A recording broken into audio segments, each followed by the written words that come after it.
Hare Rama, Hare Rama, Rama Rama, Hare Hare, Hare Krishna, Krishna Krishna, Hare Hare. Sadguru Maharaj ki Sarvatra Govinda Nama Sankirtanam.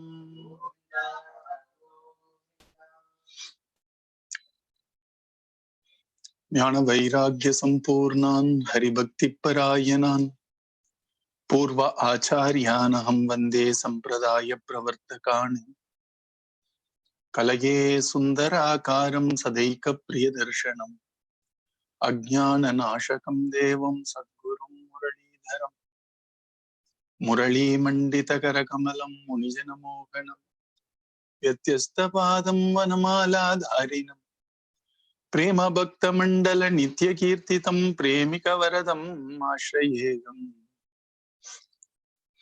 Krishnaya Vasudevaya Devaki Nandanaya Cha Nanda Gopa Kumaraya Govindaya Namo Krishnaya Vasudevaya Haraye Paramatmane Pranata Klesha Nashaya Govindaya Namo Namaha Nama Sankirtanam Yasya Sarva Papa Pranashanam Pranamo Dukkha Shamanaha Tam Namami Harim Param. Sadguru Maharaj ki Jai. With the immense blessings of our beloved Guru Maharaj, Maharanyam Sri Muralidhara Swamiji, and by the causeless mercy of Sri Madhuri Sakhi Samyata Premika Varda Thakurji, we are exploring in the Intelligent Living series. Today we will talk about habits. We had discussed a little bit about habits in the past, and we also saw how habit is a link between our thoughts, our acts, and destiny. Because we thought the thoughts which we have leads to action. When the actions are repeated, it becomes a habit. And when habits are ingrained, it sort of defines our character. And character in Sanskrit is called gunam. And depending on how our gunam is, our destiny or future is decided by that. So habits are a very important central piece of this chain of our life, starting from thoughts to destiny. And based on the current trends in how people have studied habits, we should also have a look at some thoughts about habits. None of what I'm trying to cover out here is prescriptive. We are trying to deal with only descriptive topics so that if it sort of whets your appetite, you can think deeper, you can search deeper, and we all can find some solutions using our own intelligence. These are only thought starters, as they call it, that which provokes some thoughts so that we can go and find some solutions if we find that there is a problem which needs to be addressed. And let us dwell a bit on habits. In Sanskritam or in Hindi, it's called adat. In Tamil, it's called pazhakam. And of course, it's called habit. And I remember that there is a very famous cliche on habit. It says habits are at times so deeply ingrained that even if you take a H, a bit remains. If you take A, bit remains. If you take B, it remains. So that is how much habits are a part of our life. A recent study shows that about 40 to 45% of all our acts on a day-to-day basis is actually directed by habits. So half of our life is habits. Because remember, every day we pass through is a day of our life. We have lived that day. So what happens today is what happens to my life. So every day is part of my life. At times, days pass off very quickly. And even personally, it was just as if it was yesterday that February 6th I landed, 7th I landed in this place. And already 4 months have passed by. And it is so surprising. 5 months have passed by. And that's how subtle time is. So the reason why I'm mentioning that is the day of our life is the life which we have lived, you see. So it is as significant as something, as significant as life. So don't say it's another day. No, it's not another day. It's life of ours. It's another day of our life, which means we have added one more block into the house of life. And that is the reason why we need to take our day-to-day stuff little more seriously, I guess.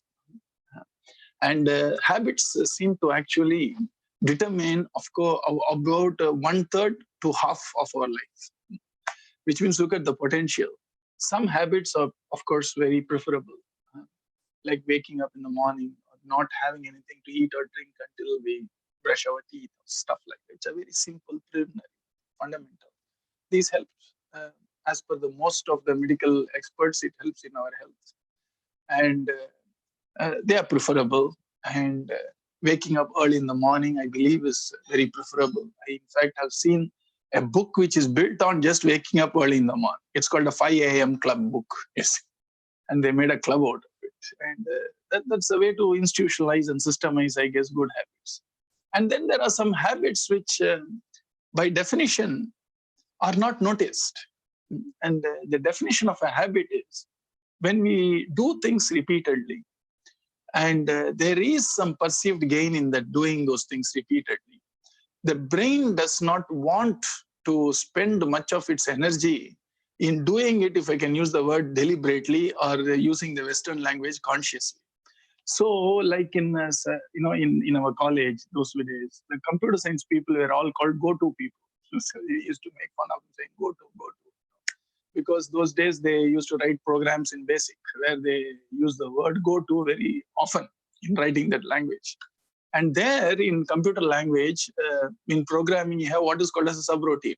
So each time you need to call a subroutine, you don't have to go through the steps of a subroutine. You just say go to subroutine and rest is all automated, you see.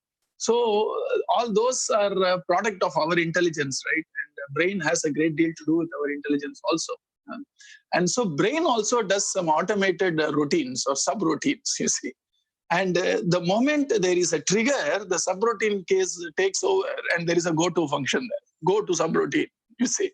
And the moment it is a subroutine out there, then what happens is we lead our life almost absently, which works, as a principle, it works very much in the favor of brain conserving its computing capacity or energy, etc., or attention. But it also has a possibility that maybe we are habituated to some which can enhance our quality of life if we can unhabit ourselves, or unhabituate ourselves, or dehabituate ourselves, or rehabituate ourselves. Okay, and that is the reason why we are going to discuss about habits and how do we understand habits. And very good research has been done for the past 50 years, mind-boggling research. And I'm basing most of what we are discussing today on very hardcore research done by some brilliant minds all over the world. So let us start off with the familiar way of looking at stuff. And as I said, for us to make a meaning, there is always something which triggers the meaning. There is a cue. And generally, because we have a background of knowing English, we try to make an English word out of it. If I show to a person who is absolutely ignorant of English language, letters, etc., he or she is going to have a very different meaning. And I told you how the village children found the meaning of two children head on head doing asanas. You see, that to center two circles of the head, etc. And it is the same with any concept. And we have different perspectives. Then neither is it purely preferred, not purely non-preferred. It depends on the context. It depends on the need, etc. So habits also we're going to approach that way. Now let's start with why we have habits. See, habits save a lot of time, energy, and attention of our brains. So brain is so organic, is so incredible that it knows, it keeps on monitoring. And it's not that I consciously write a subroutine. I don't say to my brain, I'm going to keep brushing every day, so let me have a subroutine of when I wake up, let me automatically go to the bathroom and take my brush and brush. It happens. The brain seems to, if I can use the word, independent of my intention, which is explicit intention. Because brain is also me, I can't divorce myself from the brain. So I'm saying, without my explicit permission or intention, the brain, see how beautifully it quietly watches. If this chap is doing this day in and day out, chalo, I'll make a subroutine, make a program for it. And next time the chap wants to get into that, activity, let me not waste my sweat on time, energy, or attention. Let the subroutine take over. Let this automation take over. And it is done. And so since it's something not done with our permission, it won't go just by our orders. If somebody comes in with my permission, I can say get out. If somebody steals, as a robber comes inside, I can't say get out, because he didn't come in the first place with my permission. So he won't go out because I am just commanding him to do. So obviously habits does not, sort of dehabituate itself by commands. And our Swamiji romba alaga idan Tamil solvar. I will translate it for you. Manasu kattalaikku adipaniyadu, azhakkathukku dhaan adipaniyum. That the mind does not obey the commands of our buddhi. It only obeys patterns and habits. So the dominant deciding factor which is made for us inside is, if a pattern is there, it will immediately, if there is a trigger for a pattern, that pattern will unfold on its own accord unless I deliberately try to influence and change that pattern. So brain won't work on habits very hard, because the whole idea of habit is, I don't want to work on this. So obviously you can't crumple the brain to work on a habit hard. We need to support the brain in spite of the brain making it an automated affair. We need to actually support de-automating it, and if required, re-automating it, you see. And so these habits are pretty deep inside, so it can't disappear. It is residing deep inside. But what we can do is we can influence it. We can rewire it. That is the good news, isn't it? And it is done for a purpose. It is a great, component of our evolution to such an intelligent being over time. Okay, so that's what is habits. Therefore, it saves time, energy, and attention. Which means, when you are habituated, when we are all habituated, we lose track of time. So we don't know about efficiency of what actions we are doing if it is in a habit mode. Second, we may expend some energy which are going to be a loss for us, or which is going to be counterproductive on the long run, but it is automated already. The third most important thing is attention. Without any deliberate extra effort, attention won't be there. It will, if I can use the word, automatically happen. You see.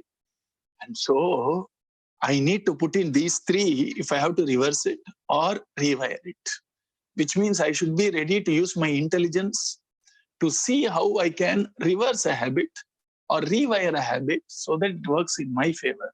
Because there are some habits which made sense in a different context, in a different style of society, in a different need as I was evolving as a human being. A typical example given for such habits, where at times we unquestionably go in the grind, is the famous elephant and the rope story. You see, generally the elephant trainers, or mahouts as they are called, the elephant trainers, caretakers. When the elephant is very young, it's a small little calf. At that point of time, they habituate the elephant to be bound by a chain. You see, and the elephant is bound by a chain. And the chain obviously is strong enough to bind a calf elephant, which is possibly maybe 50 kilos, 60 kilos, or maybe 100 kilos, I don't know. And that's the size of the elephant. And the little kid elephant tries to rebel. It tries to break free from the chain. But the chain is pretty strong for a child elephant or a elephant calf. And the chain is not changed, and the routine is not changed. And they practice the routine of elephants themselves holding the chain, giving it to the mahout to tie its leg. And that same chain is used to tie the leg there. And as the elephant grows, now it is now 100 times more powerful than it was when it was born. The chain is same. the Mahot has become older, which means he is now weaker. But in spite of a weak chain, and the elephant has 50 times more capability to break the chain because it is habituated as an automated stuff that I am chained. If I try, it won't work. Let me not try. You see? And so because of the force of habituation, even if an elephant has the power to break free from the chain, it won't. And that is the power of the binding power of habit, which can work well if it helps us to bind ourselves to something positive in the sense that which is in line with our purpose of life. And the same bondage can work against us if it becomes an obstacle for us to progress in our life, effectively and efficiently. So that is the reason why habits need attention. If you remember the 4 steps which we talked about, it's true for habits also. And the first step for an habit, obviously, is, let me show you that. We said 4 steps for any transformation. This is pretty universal, which they generally use it for process improvements and Six Sigma, but it's true for life also. We all start with what experts call, and which I don't agree with that term, but I'll use it just in case, unconscious incompetence. So let me make it UI. You and I start with UI, which is unconscious incompetence. Then we pay attention to their incompetence because of a trigger coming from a coach, or coming from a book, or coming from a talk like this, or coming from a friend. And then you say, yeah, I never noticed that. That's a trigger, right? And that trigger is, I am now conscious of my incompetence. I pay attention to the incompetence. I'm not trying to change. I'm just observing. And I find, yeah. And when I read this article, that 33 to 45%, which means 1/3 to almost 1/2 of our life is decided by habits, then that verse of the Alvar and also in our Bhagavatam makes more sense now. Padiyum urangi pohum taravar. Padiyum urangi pohum means 50% of the time we are in the sleep mode, which means we are not in the attention mode. Generally, the normal meaning of it is 50% of our life we spend in rest, sleep, etc., 50% waking. But even in the waking state, 50% of our waking state is almost in the sleep mode, which is the habit mode, which means no attention. Jakrat is not there. Jakradaya illa namma. So what happens is, it takes its own course. I'm not even aware to what is happening. Padiyum yurangi pogum. Pashyannati na pashyati. Even though we see what is happening to our life, we don't observe it. We don't understand it. We are not consciously observing our incompetencies or our lack of effectiveness or efficiencies in it. So imagine habits around, say, 45%. I'm just putting an extra big number. It is typically between 40 to 45% is what they say for a typical person. And then the third step is what I do as conscious competence. Now I'm trying to make a change. And then it becomes effortless competence. You see, that's the 4 steps we saw in our Sunday discussions. Now, I need to pay a lot of attention to this step, because only when I'm conscious about the lost opportunities of breaking a habit, the consequence of living with a habit which is unproductive, I need to dwell on it. Dukkha doshanu darshanam. I should see the defect. I should take it with a tremendous, passion in my heart. Only then the pain of making the change is compensated by the grace of understanding the consequence of my inefficiency and ineffectiveness of my life. You get what I'm saying? Because any change is painful. And especially changing a thought pattern is the most painful, because brain wants to prefer a comfortable, easy way of doing things. Easiest way of doing things is automated, you see. So instead of we washing clothes, automated. We washing dishes, automated. So we are also wanting that. As a physical entity, I want automation so that I don't have to worry. So now we want, earlier driving is my passion. Now you have driverless car. Now what is your passion now? Traveling, you see. So now what happens is we are going more and more towards automation. Earlier there used to be 5 gears and all that. Now Most of the cars are called automatic gear. You see, so automatically it runs and it changes gears, etc. So to automate things which we think is drudgery is what we want to know. Why? Because brain also works that way. So remember, all these improvements, so-called improvements of technology we have, which automates and gives tremendous time in our hand in our life, is all because deep inside as an individual person, brain also thinks that way. Obviously, that's the expression of all these outer technologies because of a fundamental, concept of brain wants to minimize work. Kurukku vadi. And so that's a default state because that's what anything doesn't want to be overexerted. And so habits are about 40 to 45% of our waking state is run by an automated program which runs in our brain, it seems. So once we actually want to change, the change means moving the brain from a comfortable position to an uncomfortable position. When we are trying to talk about change, and this was when I was working, and we had some very brilliant minds with whom I worked. Brilliant minds, not educated in university, brilliant minds, naturally brilliant minds. One of the minds which I was awed with was a person with just a diploma. He was not even an engineer as a 4-year degree in India. He was a diploma. But the amount of brilliance he brought into our team out here was incredible. So when we were talking about change and we were trying to say how do we develop new habits for the workforce, etc., he said any change is painful. And that was what the trainer said. And the trainer asked all of us, do you understand what I'm saying? Immediately came the reply, yes, I understand. It was from this diploma person, a brilliant man. He said, I see it day in and day out. And he said, how do you see it? He said, whenever I'm in a home and I'm watching something on the TV, if my remote control is not near this feather cushioned sofa, and if I have to walk 5 steps to get the remote, I rather see the junk which comes in the TV right now rather than take the pain of walking 5 steps to change it. That has to be real junk for me to really move and do that stuff. And he says, because I'm now more the sofa angle directly proportional to the chance of me walking. If you are like 60, 70, 80, 90, deposition on the 120 degree or 150 degrees, all the more reason we want to move.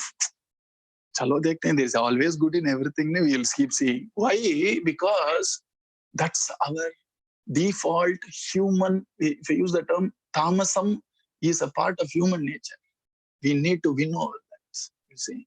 And so the brain, any change, any moving away from a position of comfort, you call it comfort zone. Now it is used as a metaphor for sports. It's used as a metaphor for education. There is a move away from your comfort zone where you are trying to constantly question patterns which lead us to sloth and inertia. We want to break those patterns, etc. That clearly shows if I'm conscious enough, I would find many things are a habit run in my day-to-day. And the more I see the impact of that conditioning. At least physical habits na parvala, mental habits na react, where a trigger can lead me to a very different way of thinking. And such things, once we dwell upon and understand the loss of opportunity for our own enhancement of quality of life, because remember, day to day, whatever happens in our day is what our life is. இன்னைக்கு என்ன நடந்ததோ அதான் life. You see, don't separate day to day with life as something different. What happens today is my life. You see, and what has been happening is my life, and it's a lovely gift, and I need to make a most of it. Once we have such a passion for that, and then we understand conscious incompetence. I watch right from waking up, and many of our satsangis used to confide to me. The first thing they do after waking up is to watch what is there in WhatsApp, good morning message, etc. Because a habit.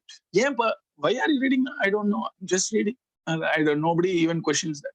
And that makes a tremendous loss of about 10 to 15 minutes in the early morning, which can be used for some very good because see, quality of time is what we say in Sanatana Dharma.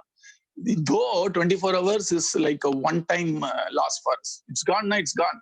But even within 24 hours as a quantity, I'm sure you are with me when you agree or at least accept what I say, that there is quality of those time.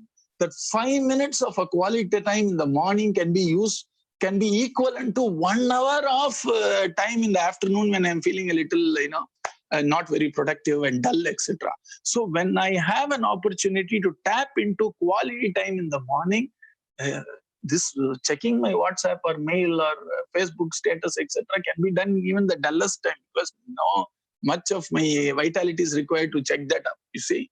And so they said, and I was surprised after a couple of this intelligent living stuff, that I was surprised. I'm not even questioning what I'm doing. I didn't even observe that I'm wasting 15 minutes of my time of waking up, and the early morning time when we wake up at say 5 or 6 or 7 or whatever it is, that time when you just wake up is a precious time which you can't get in the rest of the day. You see, that's the time when the mind came out from tremendous silence of, even though it is sleep, and it is ready and fresh to do things which can actually make a big difference to us. If we can spend that time, if you are a spiritual person, in a little japam or a dhyanam or a kirtanam or a puja or whatever it is, ideal time for focus and flowering of goodness and divinity in us. So if that time is gone in me doing something which I can do anytime in the day, which is not adding real value to my own journey of life, this is how deep our habits are. And we are going to talk about this. We had a discussion on that with that person. And so that's how deep habits are. Believe it, 40% of our life, not day, life is decided by an automation which I'm not even aware. If you imagine somebody putting a chip in our head, imagine that. Somebody did an experiment saying, free of cost, I'll put a chip. And he puts a chip. And it robs you of 40% of your day, where you are not even paying attention to what you are doing for 40% of the night. Would you allow that chip to be ingrained in your head? And this chip is what is called as habit. It is running about half of our life or 1/3 of our life. And we better start watching. We better start making a change, because even if you make a small change here, the change in productivity and quality of our life or quality of our well-being is going to be tremendously enhanced. We have it in our hands. That is the reason why we thought we'll talk about it. So non-productive habits are formed only through comfort for the brain. Generally, the driving principle for habit is not the importance of a result. It is not the alignment of my action to purpose. Habits are formed just like that. If it is a repetitive action, and if it happens, it's a proper regular, interval. Or if the reward, if it's repetitive and the reward is something which is attractive, habits are formed. You see. So then it does not really align with our purpose and all that. You see, if it is something to say that non-important tasks which are not urgent, not important or automated, I'll be very happy, you see. But at times, some important things we do it blindly without paying attention to it creates a big threat for my overall well-being. So can I erase these habits? They say, don't try to do that. You can. There's nothing you can't. But it's going to be very painful. But there are some better strategies like replacing it and stuff like that. And we're going to see something about habits. We're going to talk about some strategies to reverse an habit or to replace an habit with something more healthy. So you get double the gain. So you're not only losing, you are actually gaining using the same habit loop to do something extra for us. And habits can be like binge watching, all those things. Anything which is addictive can be habit. Anything which we are not paid attention, it may not be harmful to us, like smoking or drinking or drugs, etc. All our habits are there. It's called habit forming, right? So whether that or I have a habit of binge watching YouTube, I have the habit of binge watch. I bet in another 5 years, the premium channels for social media are going to be distraction fee option 10 times the price. That's what is going to come. Which means I may have to pay premium to all the social media platforms not to suggest further viewing, you see, suggested more videos for you, suggested more articles for you, suggested more news items for you, and the option was supposed to be a value add. And in future, I think people are going to say that suggestion-free channel for you, you pay 10 times the cost for it. If you want suggestions, free of cost for you, you see. And so I think the day is not far, because we used to have ads and we are happy with it. Now it's ad-free, you pay a little extra and people are ready to pay for it, right? And because it's distracting. So is the suggested new videos, or suggested other news items, all distracting, you see. And that is the reason why those are also habits. So you want to just see something. Unfortunately, there are pop-ups around. There are suggested. There is a sidebar which has a lot of advertisements. It sort of distracts us, and we end up, instead of just doing what we needed, we do what the platform needed for us, where we are played by distraction and manipulation. To spend more time than what is required, it becomes a binge. Then I kick myself thinking I don't have willpower, which is not the problem, which is what I'm going to tell you. Good news, you see. And here, it is non-productive habits are formed through comfort of repetition, and the comfort of not having to pay attention when this is automatically being rewarded. If I have to get a reward only when there is an attention, obviously I'll put attention. There are some things which are rewarded automatically without me paying attention. So all this binging, and so instead of erasing, we can replace. Now, this is the beauty of how a habit is formed. This is done by researchers started from 1950s to the current wonderful presentation of habits by a journalist, by a reporter called Charles Duhigg. And he wrote a book called The Power of Habits. And this model is universally accepted, and he popularized it more with his book. It's very simple. There is a cue, CUE, which is a trigger for a habit to kick in. And once the trigger is there, a routine takes over. That is what we do as a habit. So when I put a red box out there, it means not just our karma, but habit, parakam, adat. Habit is that thing. And when the stuff is done, there is always a consequence called a reward. You see. And so this loop is what sustains a habit, which means the routine is waiting for a go-to command, which I give unconsciously. So for example, the moment I wake up, daily brain ensures that I don't have to decide, what do I do now? Should I have to go and brush my teeth up? I don't know yet. No, that helps in our way. We just wake up straight away, go, and we don't even think about it, quietly brush and start our day like that. So it works in our favor. And all you need is a cue or a trigger, which immediately brings in the habits activity to start. And almost always there is a reward. For example, the tingly sensation of a toothpaste. If I give you only charcoal powder to do, maybe we won't sustain that habit. That's why this paste is also made a little flavored. It gives you a tingling sensation. And they also sort of hypnotize to think that when we brush, our teeth becomes more smoother. You see, and even if you do it with your plain hand, the smoothness வந்துரும் உங்களுக்கு. But though in the brush paste வச்சு பண்றதுனால ஏதோ teeth பளபளன்னு ஆறுதுன்னு நினைச்சிட்டு இருக்கோம். All that is the immediate reward promised with brushing.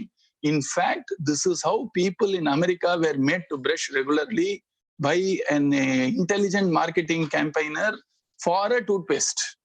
About 50 years back, it was there in that book, that they wanted, especially people in services and other areas, to brush properly because it was a health issue.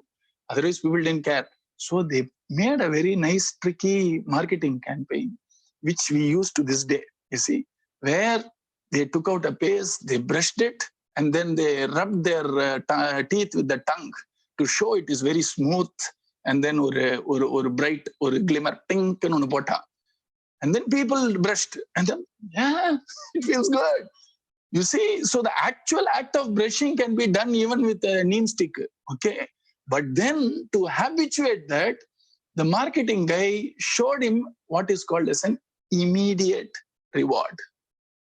And that made the habit stick.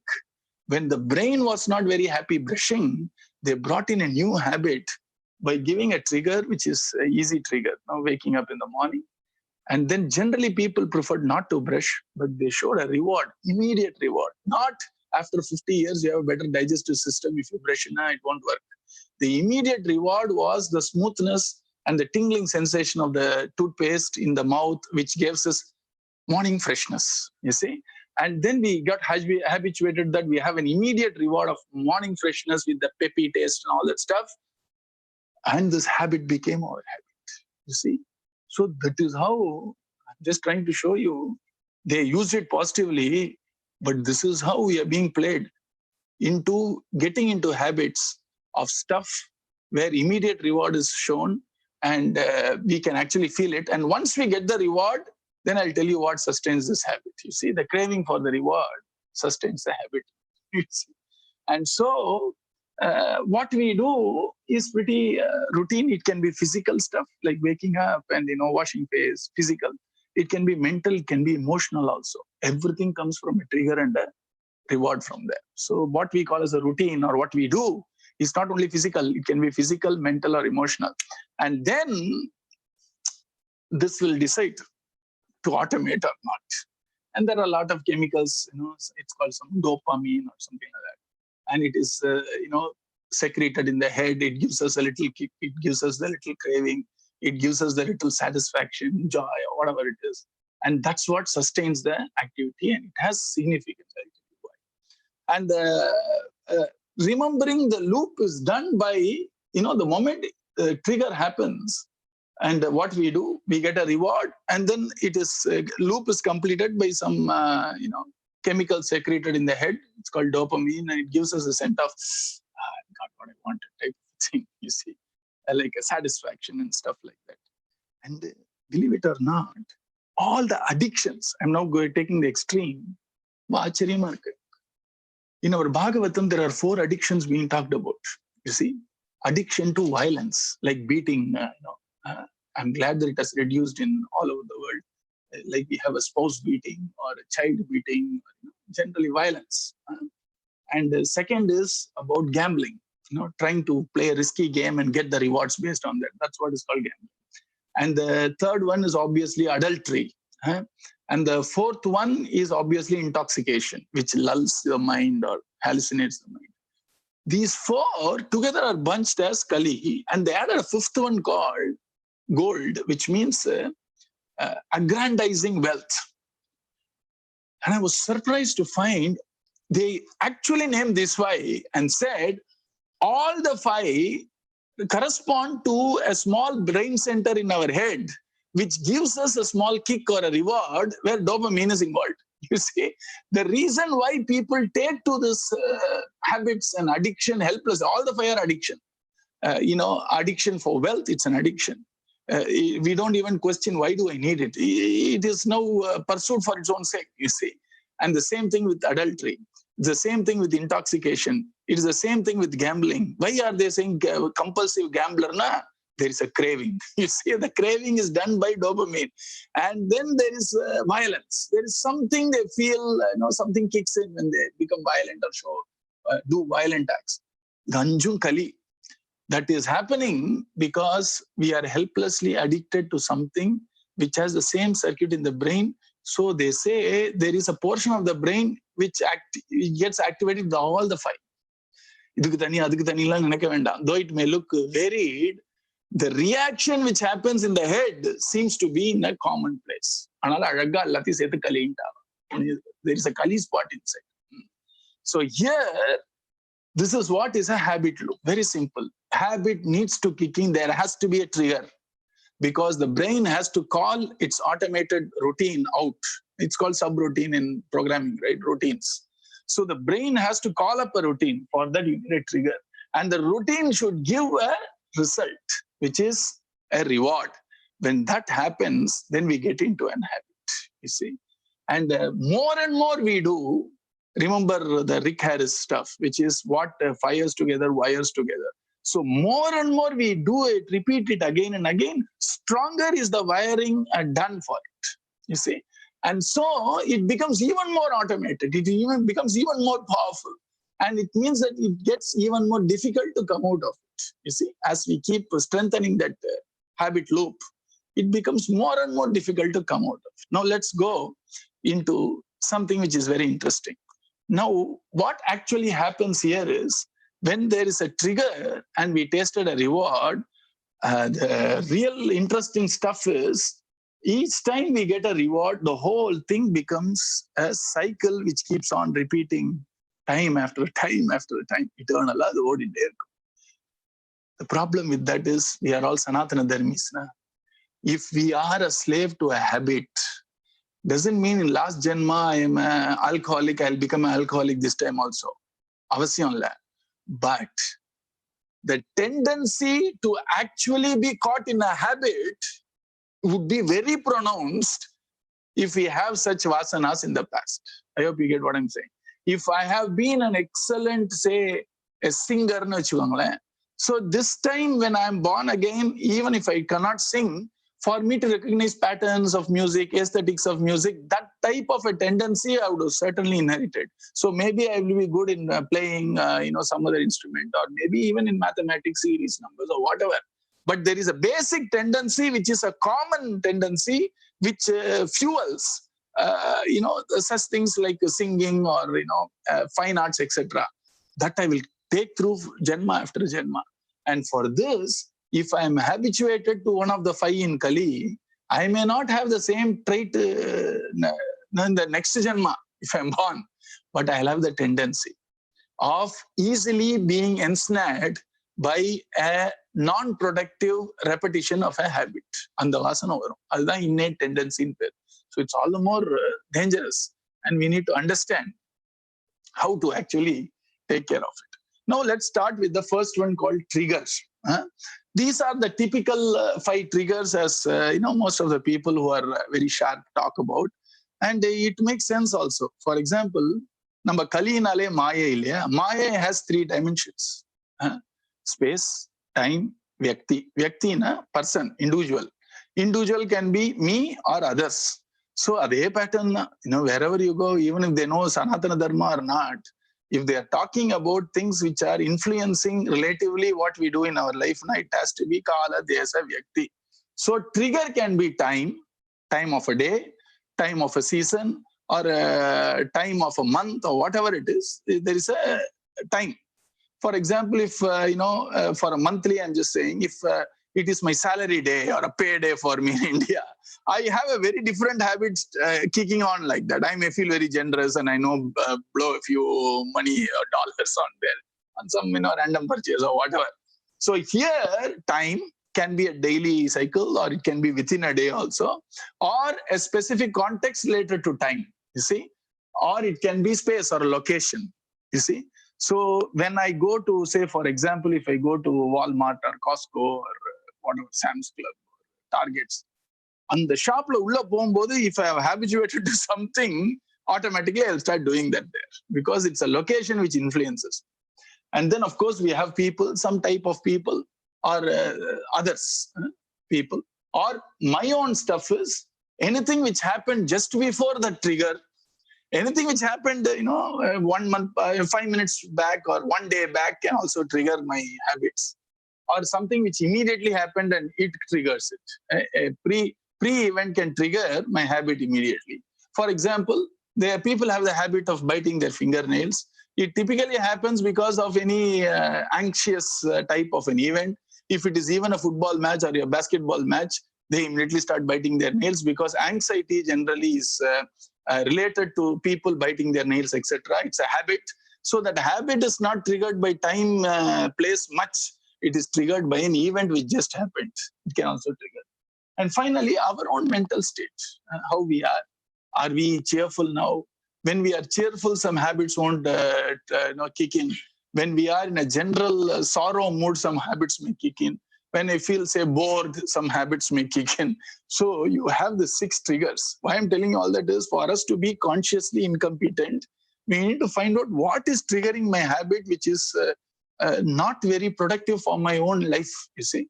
And typically only these 6. I can bring anything else into these 6 or 5. And these are the ones, and time, space, people, me. That's all. And in me, it is an event which just happened to me, or the way in which I saw an event just now, or my general mental state. You see? All right, now we know the triggers. Let's start with time. Huh? There are many time-based cues. The most common thing is the morning wake-up cycle. You see, that's day in and day out. My sleep cycle is also a habit, and that's the reason why at around 10 o'clock we slowly get sleepy. If that's our habituation of sleeping at say 10 o'clock, etc. So as soon as I wake up, the example I gave you, as soon as I wake up, I may get into a habit of just checking my phone, or I can get into a habit of doing something which may not be useful to me. And I can choose to change it because I have a very clear trigger of a time of waking up. It's very easy for me to do that. And that's what is the time-related stuff, the time-based triggers. And the second one is a space-based trigger, which means typically when it comes to food, etc., when we go to the kitchen, even if you don't need anything, if there is inviting chocolates sitting on the table, because you are in that place, you tend to just take and put it in your mouth, you see. Or if you pass by the kitchen, you would have the habit of opening the fridge and eat something, drink. When you need it or not, you'd have no intention. That location itself is triggering you, you see. That is the space part of it. And then many times, that's the reason why there is always good to have dedicated space for some dedicated activities, so that you can use that to strengthen your willpower or strengthen your resolve. For example, that's why we have an office space. And generally, some people say this is office space. They stick to the office space, which means they won't do recreation there. They don't do all this binge watching, binge eating. They have made this as a space where I will just do office work and that's it. Then that will help you not to be distracted when you are in that space. It's all the more, we all know as Hindus, we use such a space called puja room. And in puja room, right from childhood, we have habituated the child, dress properly, come after bathing, wear something in your forehead, whether it is vibhuti or kumkumam or gopi chandran or tirumana or whatever.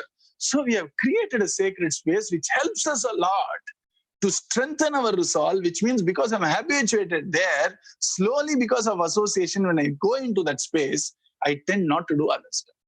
And that's the reason why parents say, don't, when you come inside the room, just do what needs to be done in this room, so that you are not distracted and you don't bring your phone and start watching something in that room, etc. And we create a space out there so that that place triggers only positive habits in us. So that it is unadulterated by other distractions when it comes to spiritual. Same thing. And same thing for kitchen. One generation back in India, we were very space conscious and time conscious. It looked, don't do these things early in the morning. Don't do these things, in this place. These were wonderful, what we call rituals, which actually made some very strong habits and resolve and strength flower in all of us. And we are all seeing the fruit of all of that. At least the generation which is about 40 plus, 50 plus, is actually cashing in on those which was grumbled about. But that is the strength which is paying up right now. That's the strength which made all of us, or most of us, very successful today, because we were able to get that resolve of focusing on what needs to be done at that time, at that place. And we can use that strength to say, when I am sitting in the meeting, am I getting distracted or not? Because I have this general, habit of doing the right thing in the right time, doing the right thing in the right place. So I can carry forward the strength of the habit to apply it even in my workplace, which means during meeting, let's not do that, or doing a powwow, let's not do that, etc. You see? So let's look at space, and that space defines what needs to be done, because the space can trigger what habits can come out, and positive habits can actually be a big source of strength to us, you see. And the third one is, we saw time, space.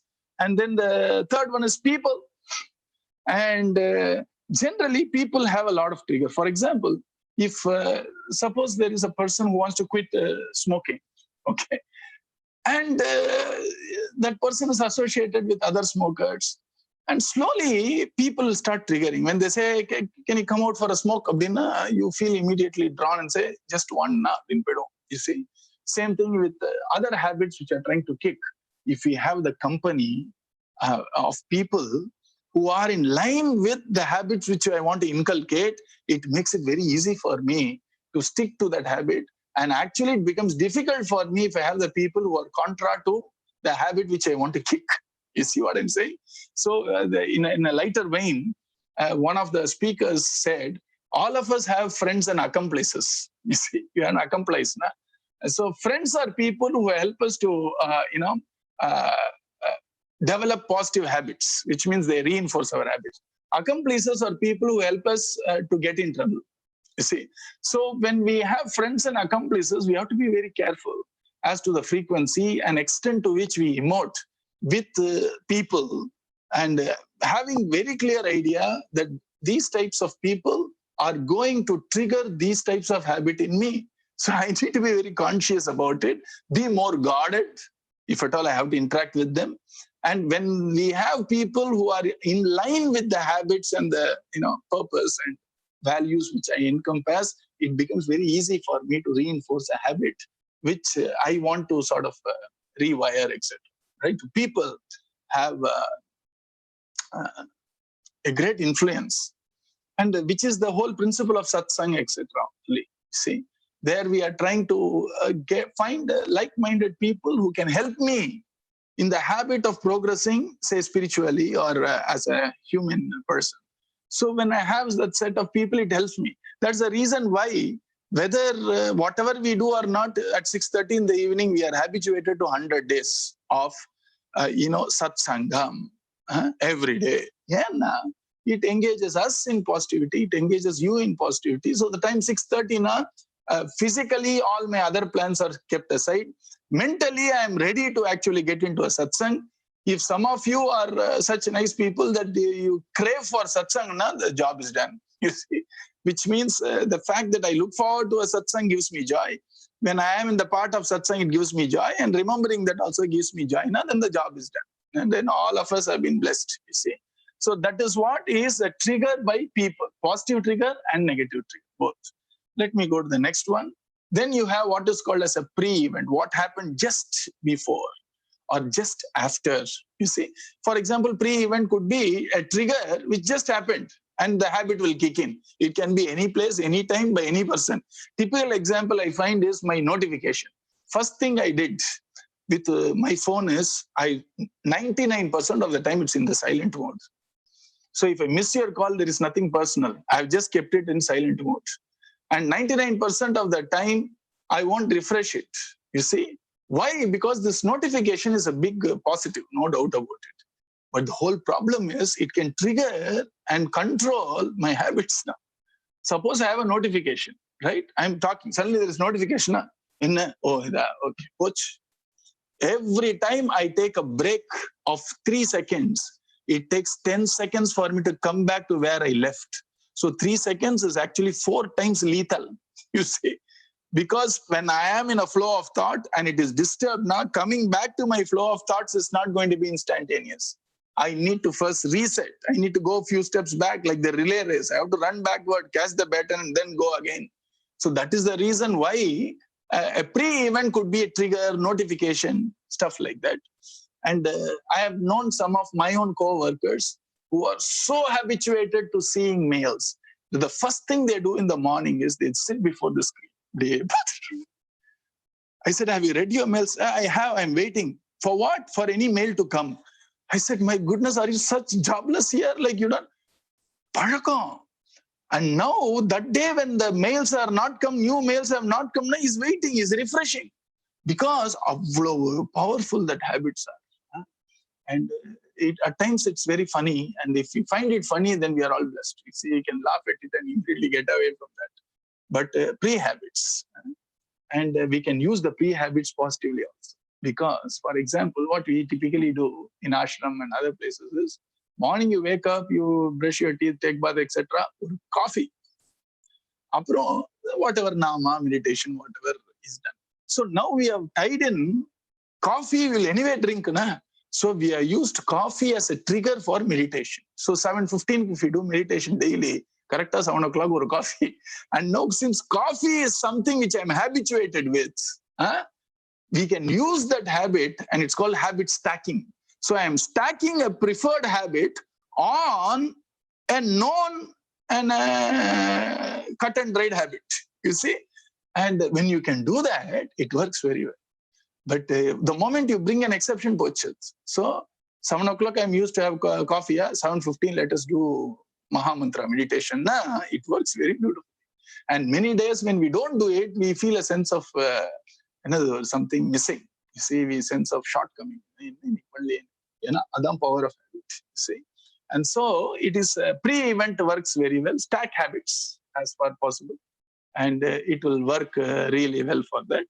And the final one is mental state. And it is what Americans say. I don't know. In India, I've never heard that, but maybe it's true. When people are depressed, they eat more is what they say. You see, when they're depressed, when they're sad, now you tend to binge eat, like all this ice cream, cake, and all that stuff. So mental state can trigger some habits. When you are a little sad, etc., binge watch, you see, and suddenly 5 hours gone, you are sadder, and mental state can also bring in that.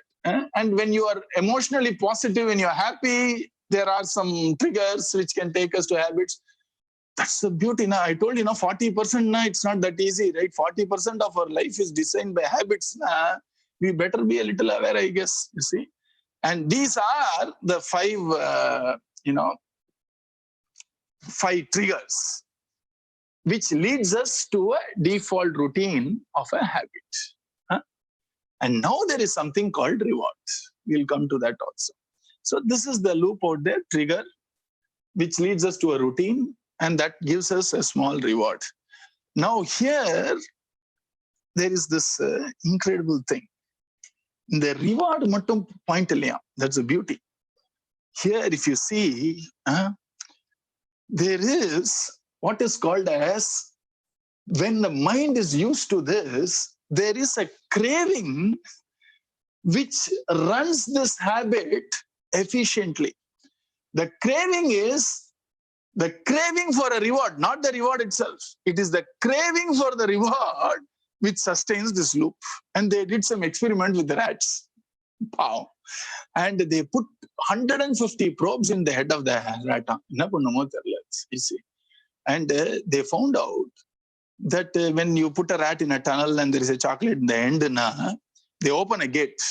So initially rat was, firing all over the head, trying to find out where to find the chocolate piece. Okay. But once it does twice, thrice, 4, 5 times, 6 times, it knows exactly where the chocolate is. So now the rat is now waiting. It needs a cue. The cue is always a door opens and immediately brain is fired up.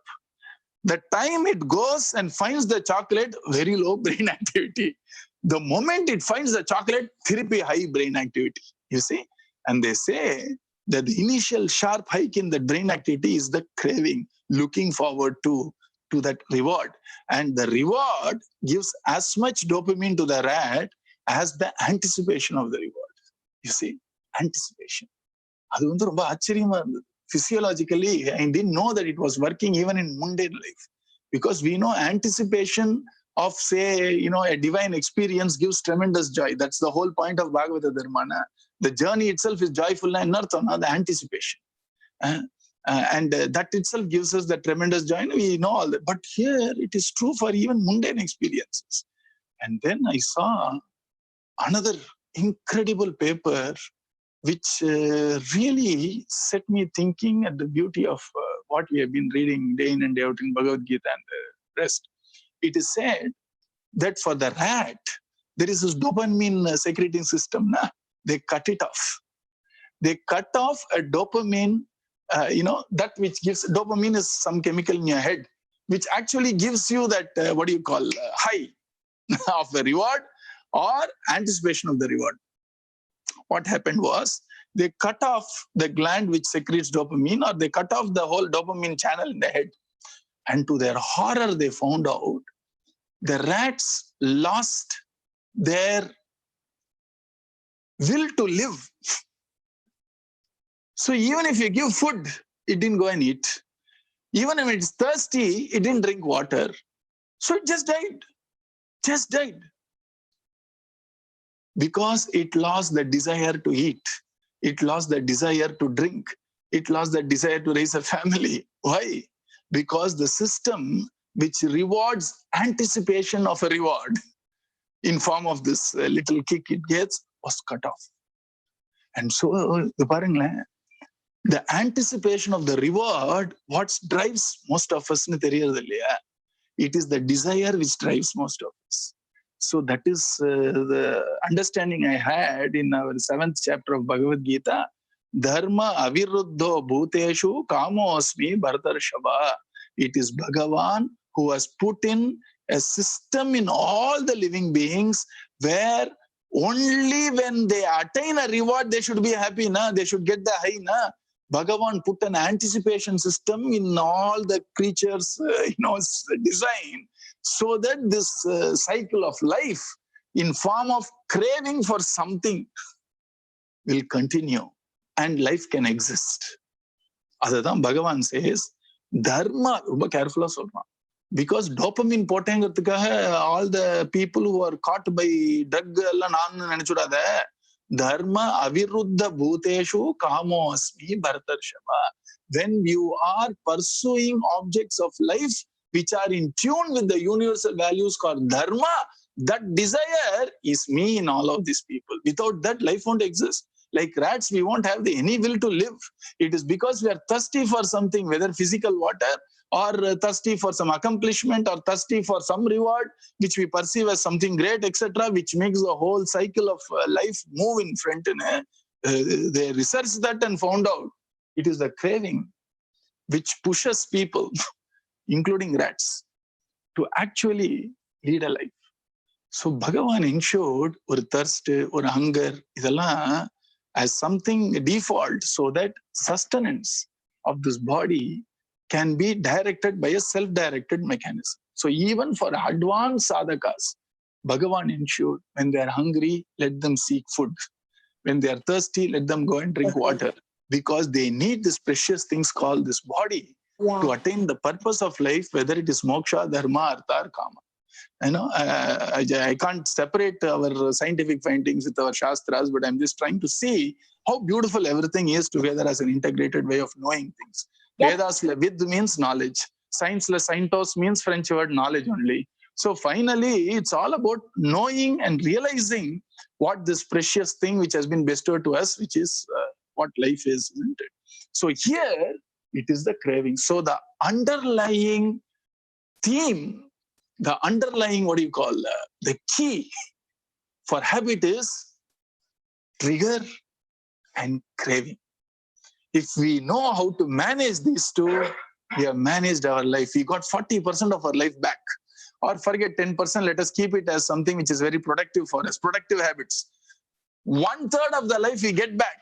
We get extra 1/3 of our life. Maybe even add more well-being to that if we know how to manage craving and trigger when it comes to habits which are not very productive for all of us, you see. Especially for a growing teenagers and people like that, where they have this tremendous hormonal activity going on with so much of distraction, so much of manipulation by outside, so much of peer pressure, etc. It pays for every individual, if they are old enough to understand what self-consciousness is, to be very aware about what are their driving triggers and what are the cravings which pushes them into an helpless habit loop. And unfortunately, we think it's because of willpower, etc. Willpower is a portion of it. But we have other factors which can help us to pull us forward, you see, which is what we are going to see. Right? So we have this craving and trigger. It's not just the reward which sustains habits. It is the craving for a reward which sustains habits, which is the reason now I've been repeating in the weekdays. About 80% of you listen to both weekdays and weekends. So that's why I'm referring here and there. Pardon me for that. Rochanartham palashrutihi abdina Vedam.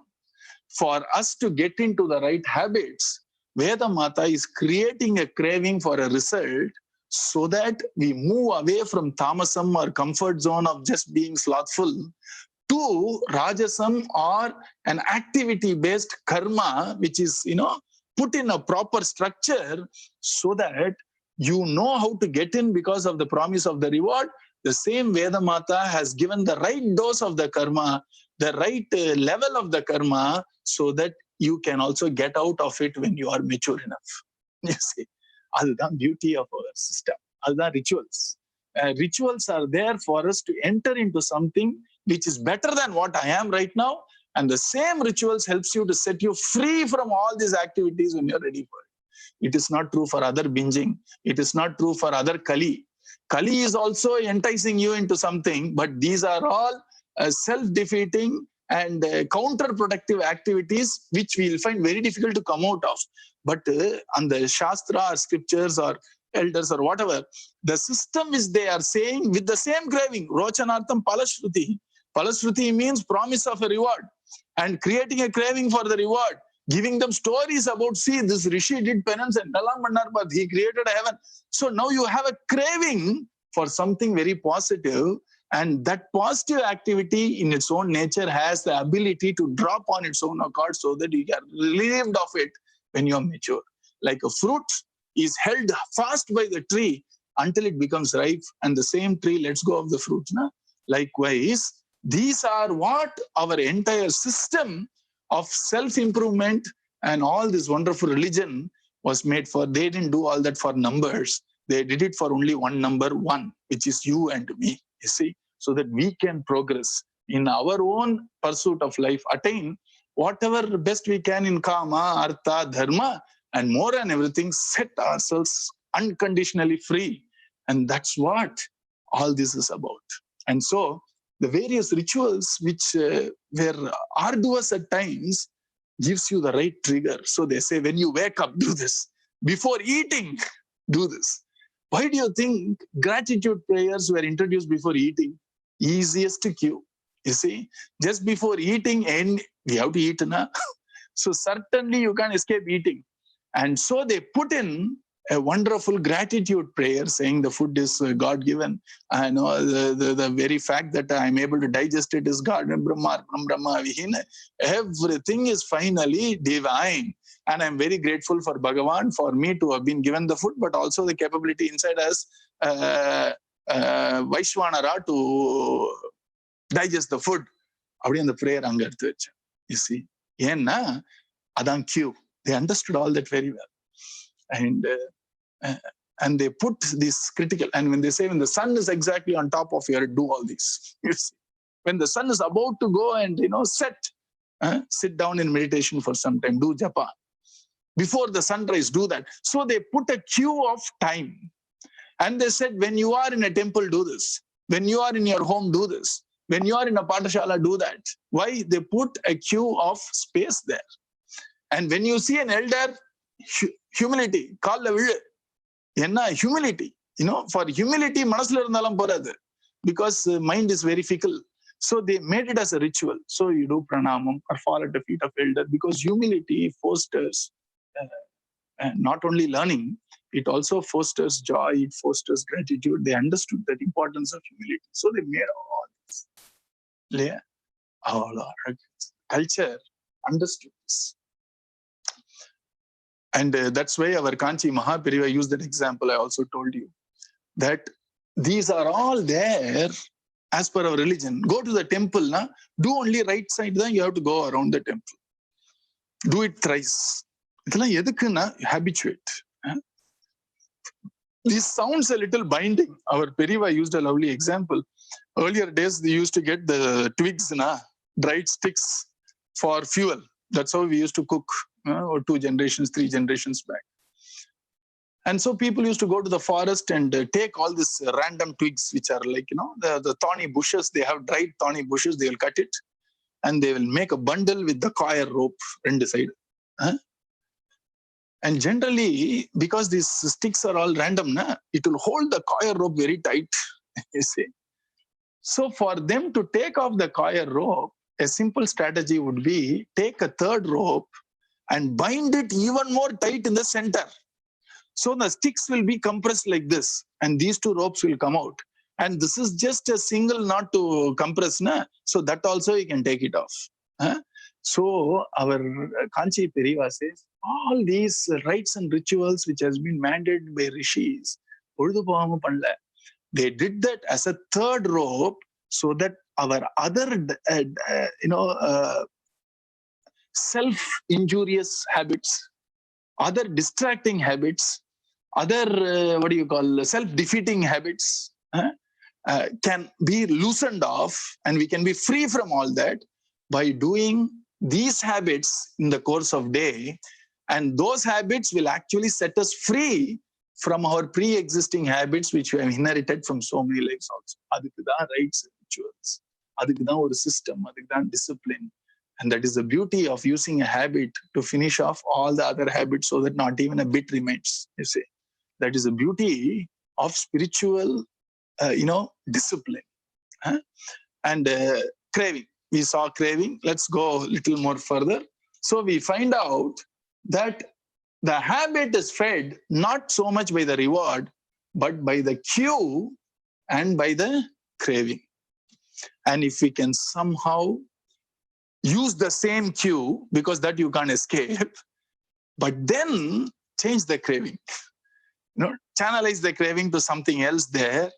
So we need to have the same type of a reward, same cue, and yet make sure the red block is changed. Then we have replaced the habit. Without these two, then we are solely relying on something called willpower, whatever it is, which won't work, you see, because we have our own ways of fooling our own brain, you see.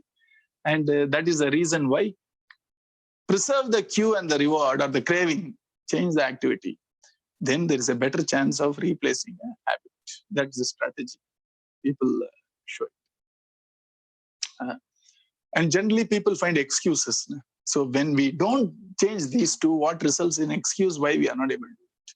We may get a little frustrated, we may get angry with people, we may start blaming people, all that, when simply we have not thought through this. So we need to understand the critical trigger and replace this craving with a different craving, and then replace the red block with a different red block. The reward should be almost the same. Then it will work.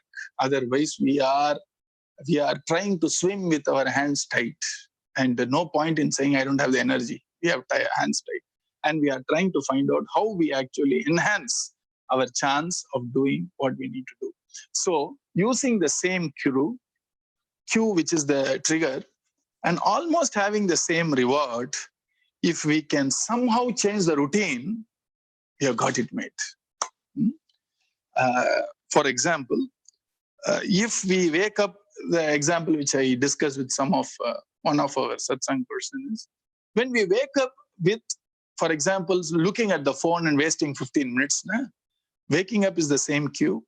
And instead of looking at the phone, etc., anyway, we have the next activity, which is called brushing. Just push that brushing forward, because anyway, it has its own reward. You see, brushing. That's why we brush daily. And so we go do that brushing, and then we can talk about what to do with the phone, etc. What are the strategies for ensuring that I don't get back to the whole habit? I'll come to that. You see, for example, make it easy for, that's the best thing. If you want to kick a habit, the general principle is make it difficult for you to get back to that, and make it easy for the new habit to kick in.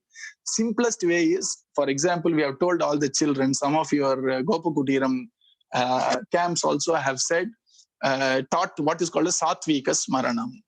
That's a very positive prayer in the morning. For example, if I have to say Satvika Smaranam early in the morning, then I should make chanting Satvika Smaranam easy and checking my WhatsApp, etc., difficult. How can I do that? Simple. Don't fight with your hands tight. Best way is you can actually disable, say, net in the night. And you have the Satvika Smaranam as the first screen in your phone. You see? So when you wake up, the first thing you'll see is Satvika Smaranam. And it will take 4 or 5 screens to go and switch on the net, wait for it to reload. We have that Tamasikam, which is God sent for us. So we read that Satvika Smaranam. Even better, keep the phone away somewhere. And the sheet which has Satvika Smaranam nearby. So you wake up, immediately you read it, then you go on like that, you see. And have it a stop of the stuff which is easy to do. Make that difficult. If you are trying to diet or all that, and if you want to avoid sugary food and all, best thing is keep it as much away from you. And make it difficult for you to do that. And one of the strategies I found with all this popcorn thing is separate the popcorn and the microwave oven. You need to do that. Where it takes extra effort to go to room number 3, get the popcorn bag, and then go to room number 2, which has the microwave. Then on that time, you can have the power to sort of change your decisions.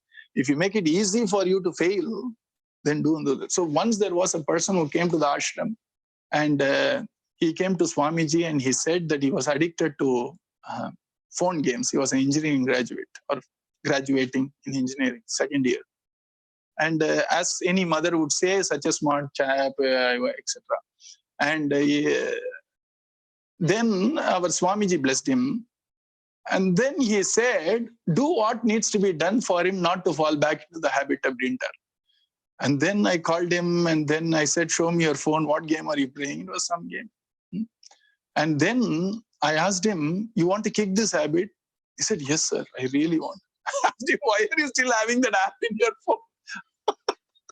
And he said, I never thought about it. I said, first uninstall that. It's so simple like that.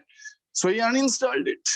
And then I told him, how will you reinstall it? He says, I go to the store, etc. Put a password for it now. So that at least you have 5-10 seconds to muster up your willpower or whatever to not do it. Make it difficult. That Ulysses, isn't it? That story of Odyssey, I guess, where the person was going in a ship, and there is an island where these demons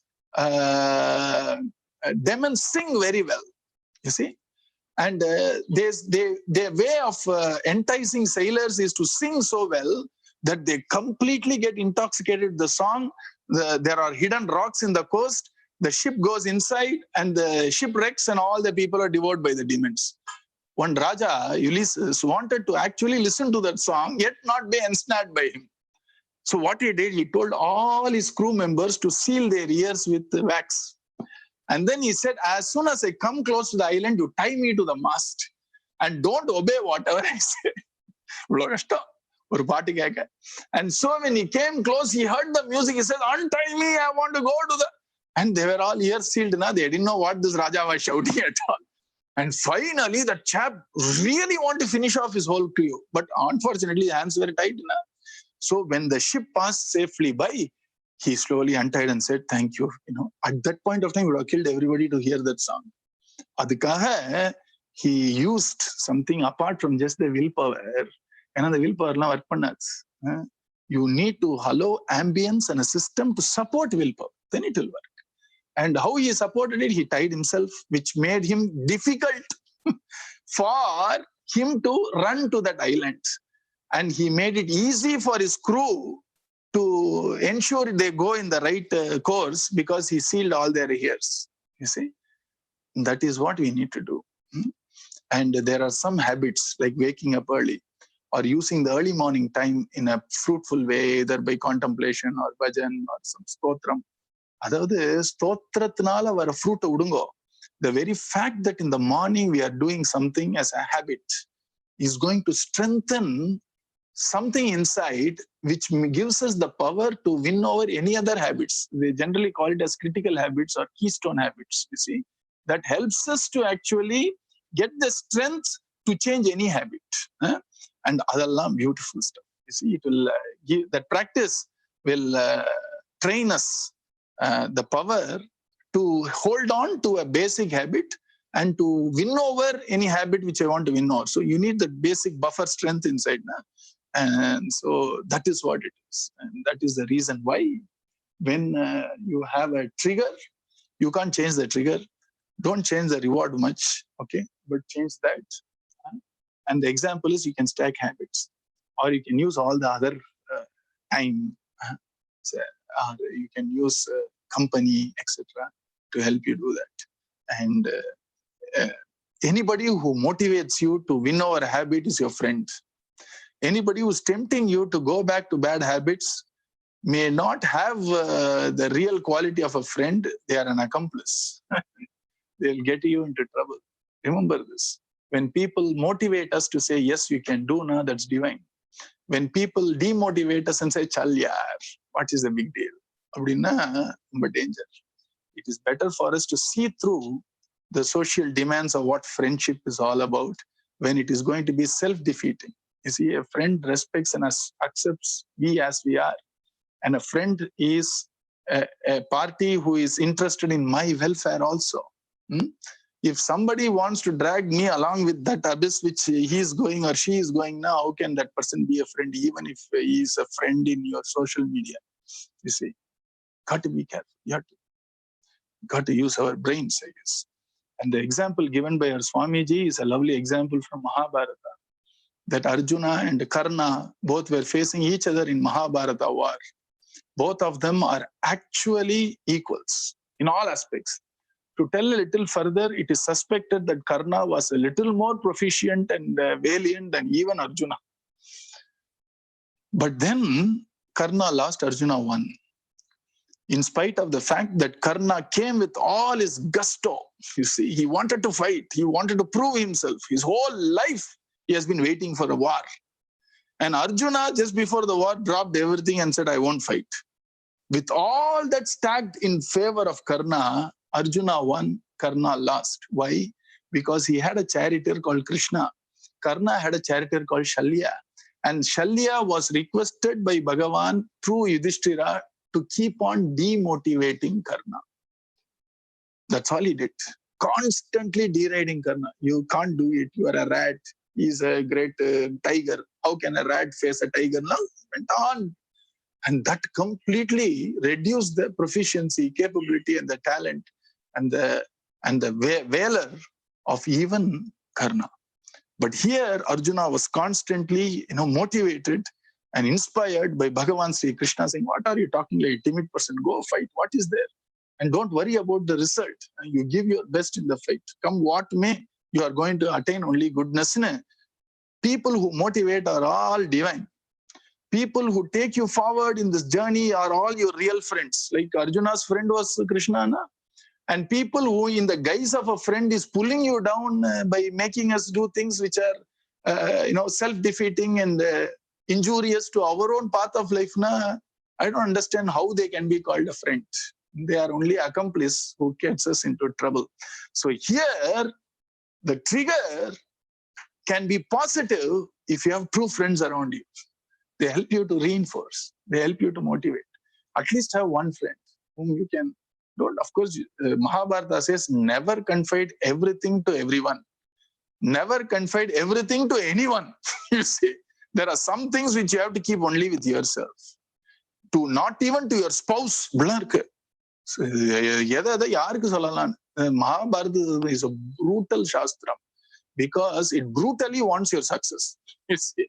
So it clearly says, you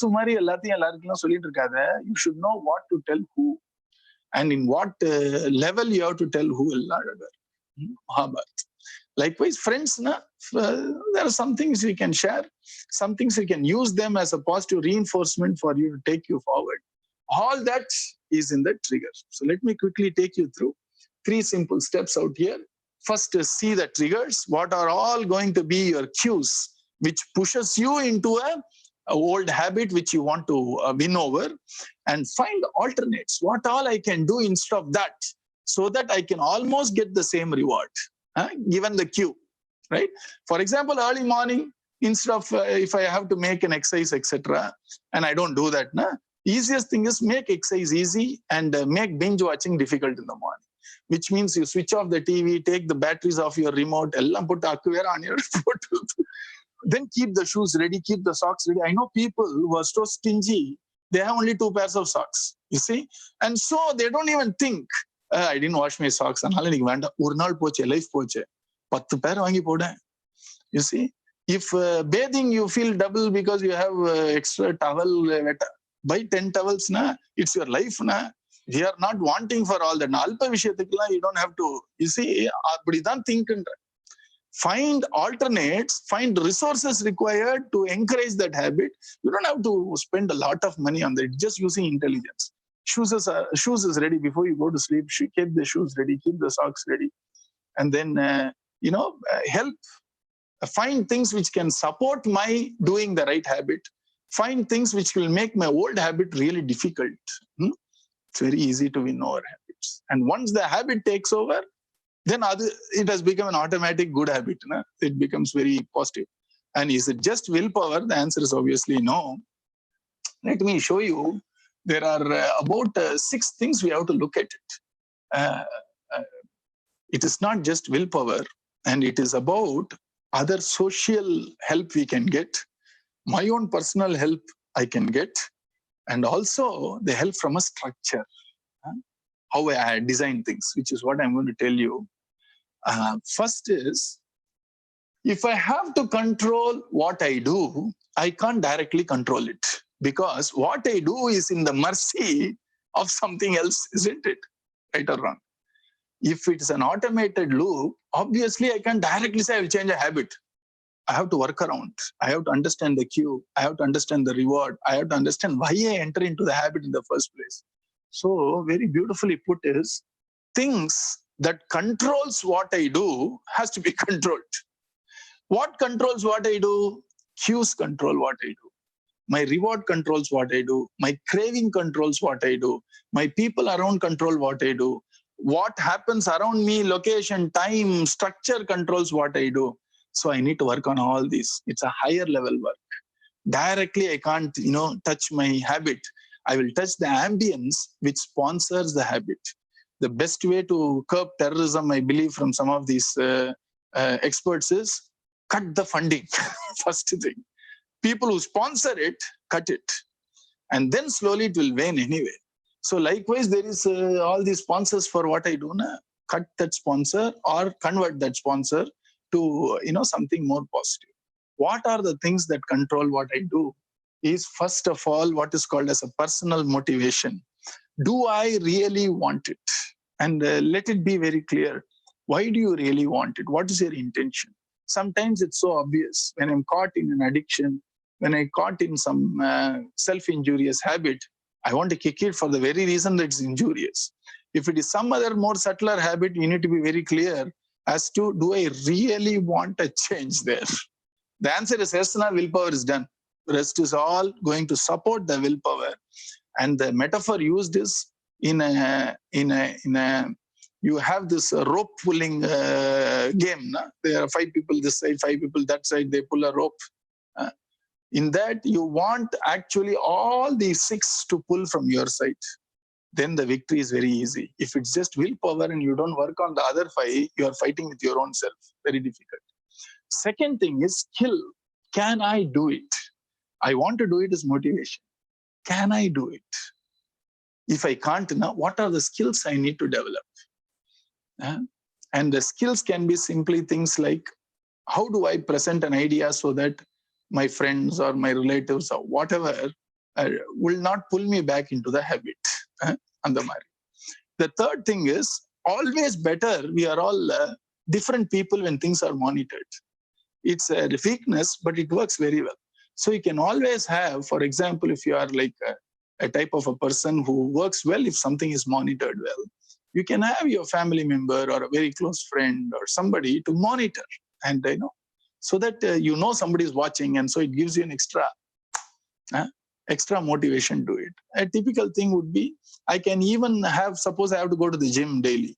I can tie up with one of my friends and said, let us together do it. So even if I fail, there is somebody who is triggering, because that chap is committed, he has that as a habit. You see? அதனாலதான் சத்சங்கம். நமக்கு நாமா சொல்லணும்னு ஆசை இருக்கோ இல்லையோ, 4 பேர் சொல்ற இடத்துல போனா நமக்கு கொஞ்சம் கொஞ்சமா வர ஆரம்பிச்சிடும். That's why we have a structure. That's why we have a structure in Satsanga. Let's do this. Let's do Parayan. Let's do Nama, etc. The force of company will help us to do that. You see. And then the fourth one is somebody to coach us. Somebody to coach us to say, you got down a little bit here. Why did you? Tell me what you learned. And I saw, generally when you are addicted to something like smoking, etc., this is what I heard. if you had kicked smoking for say 3 years, and suddenly you had one day where you just took one cigarette, you had a bad day.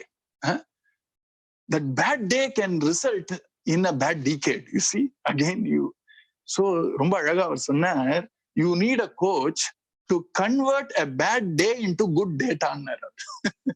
So you had a bad day, use that as a learning. You tell a coach, this is what I did.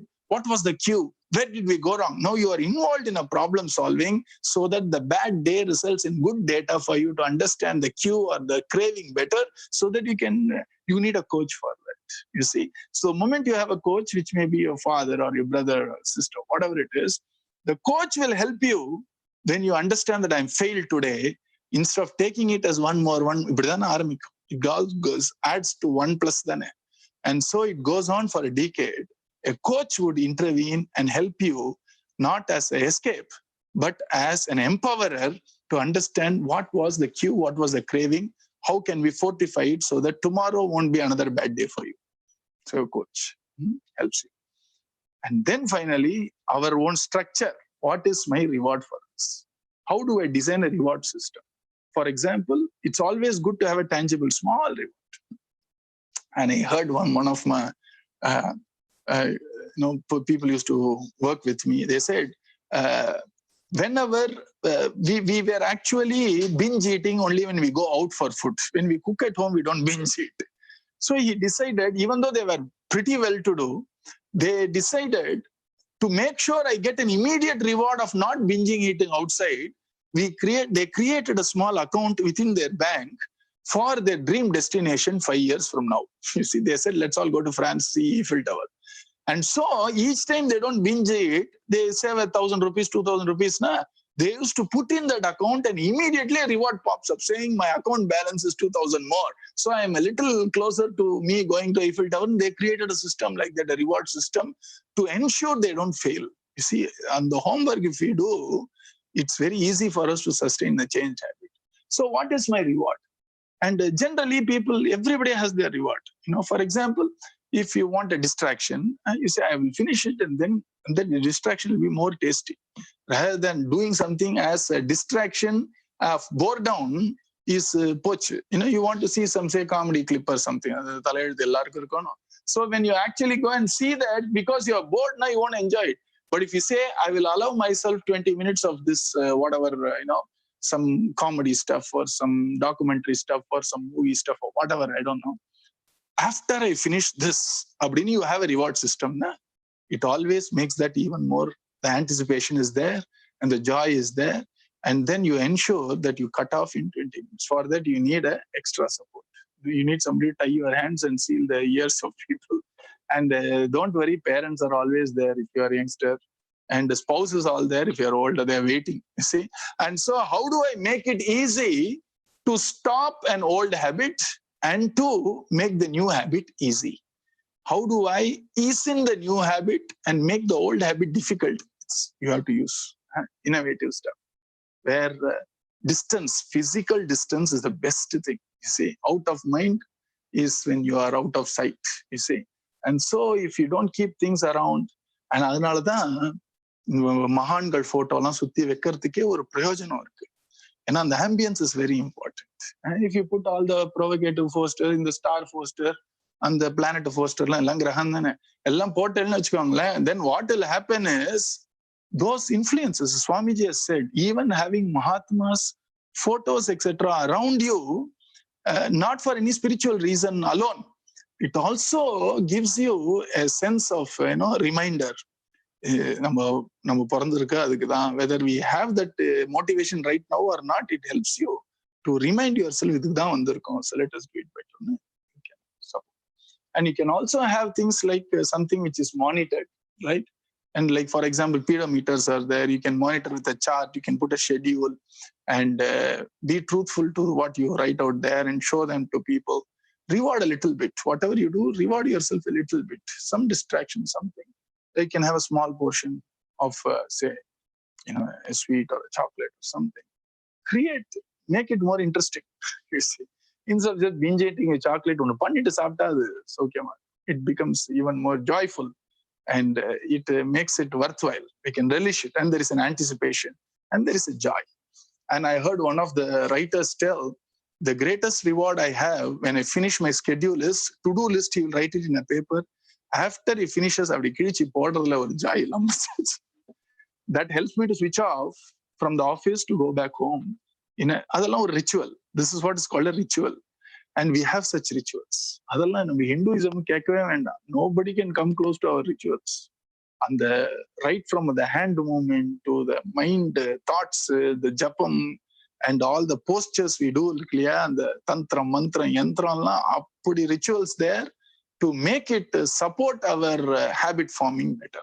You see, and that is the beauty of using habits and fortifying it with a ritual.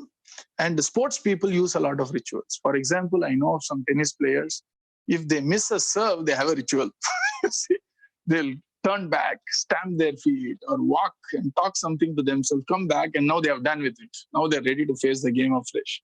Some of the coaches train in rituals there to make sure that you don't have the burden of a mistake carrying forward to a new moment in your game. So they do a ritual and finish off with it, you see, and the rituals work. And the rituals can be used very beautifully. And the word ritual, it's all started from Hinduism. That is the beauty of even the using our physical actions, physical, postures, mudras, etc. There is there as a support system for fortifying a habit. So these are the various steps we need to do to make sure that I sustain the different habit. First step always is watch, be aware. And we would be very surprised to find how much our habits are pushing us and what we decide and why we are not able to fulfill what we want. Many people say, I want to do this. Like, for example, I want to do Nitya Bhagavata Parayana. You have to, practically speaking, apart from prayers. Bhagavatam should be easily available. Find out what eats the time, make that very difficult to attain. And finally, you slowly habituate into this. Then it becomes very easy for us to hold on to the new habit and difficult for me to get back to the old habit. That's how it works. And those are the actual technical terms which I just told you. First one is personal motivation. Second one is personal ability. Third one is social motivation. Fourth one is a social coach to make you more able. Fifth one is called structural motivation, which is rewards, like you get the badges and all that. And then you have the structural ability, which means making things easy for the new habit, which you want, preferred habit, and making things difficult for an old habit. So these are some ideas, a bit about habit. And it will be nice to hear from you. Try something, think about it, and if you think it's safe for you to share, you can go ahead and send me some of the interesting stuff you sort of discovered or saw in the course of the week when it comes to habits and how to improve habits. Yes.